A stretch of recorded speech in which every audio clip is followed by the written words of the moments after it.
विषय यही है कि आमदार नितेश राणे, रामगिरी महाराज और यति नरसिंहानंद सरस्वती, ये तीनों ने मिलकर देश के अंदर, महाराष्ट्र राज्य के अंदर जिस तरीके से इन्होंने सिर्फ़ और सिर्फ मुस्लिम कम्युनिटी को, जो अल्पसंख्यक में आता है, उनको जो टारगेट किया है,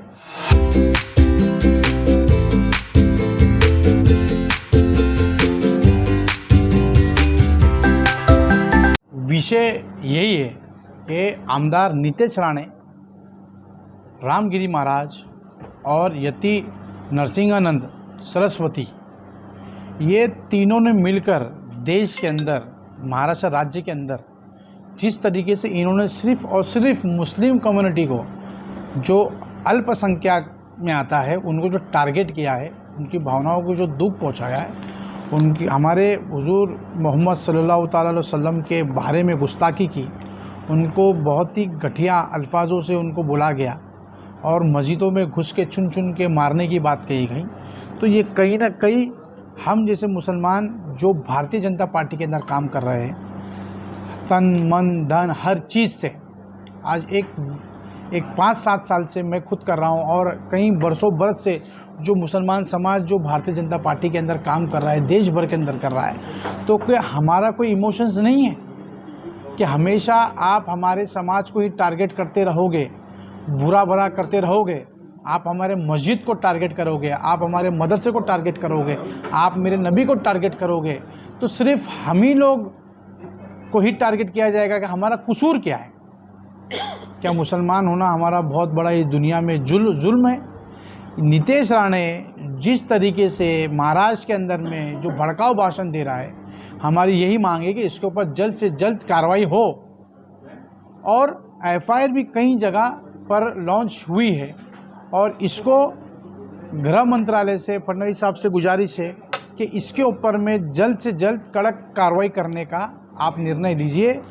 अगर इसी तरीके से ये बोलता रहेगा तो कहीं ना कहीं हमारे पार्टी को इसका भरपूर नुकसान हो सकता है, क्योंकि ये अल्पसंख्यक मोर्चे के अंदर में हम जैसे मुसलमान भारतीय जनता पार्टी के अंदर काम कर रहे, तो हमने हमारा ईमान नहीं बेचा है।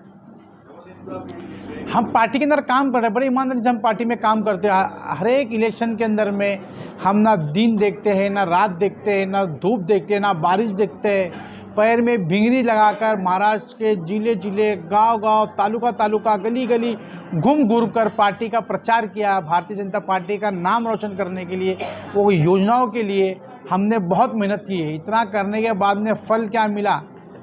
हमारे को गाली, हमारे समाज को नफरत की बातें करता है। ये नितेश राणे इतना सा 1.5 फुटिया, ये जो नितेश राणे क्या महाराष्ट्र को फिलिस्तीन बनाना चाहता है? जो गाज़ा में मुसलमानों के साथ में जो जुल्म हो रहे हैं, ये हमारे साथ में क्या करना चाहते हैं? इसराइल जैसा वहाँ पे जुल्म कर रहा है, तो क्या महाराष्ट्र में ये करने जाने वाला है? ये अगर नितेश राणे अगर इस तरीके से सोचता होगा तो इसका सपना है, सपना ही रहेगा। सर, आज से 1 महीने पहले ये सारी बातें हो चुकी है। नितेश राणे ने और रामगिरी महाराज ने जो बातें कही, 1 महीना हो चुका है। आज चुनाव की डेट डिक्लेयर होते हुए आपको ये याद कैसे आई कि आपको ये पत्रकार परिषद देना चाहिए? आपने पहले क्यों नहीं लिया है? इसके पहले हमने गए महीने के अंदर भी इसका निर्देश किया था।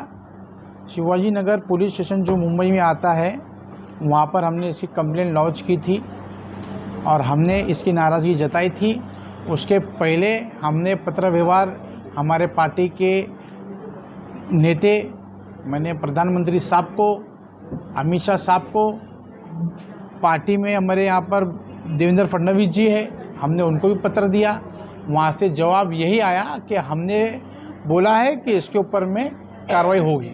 मेल का जवाब आता है। एक तरफ खुद देवेंद्र फडणवीस कहते हैं कि वो हमारा हिंदू चेहरा है और हिंदुत्व को प्रमोट करने वाला चेहरा है। वो जो बोल रहा है अपने धर्म के लिए बोल रहा है, वो खुद उनको सपोर्ट कर रहे हैं। देखिए, यही तो नितेश राणे पार्टी के नेताओं को मिसगाइड करता है।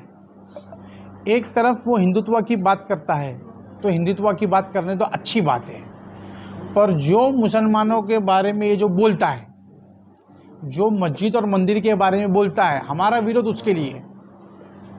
वो जब नितेश राणे मेरे मस्जिद, मेरे मदरसे और मेरे समाज के बारे में बोलेगा, रेहान मेमन उसका विरोध करेगा।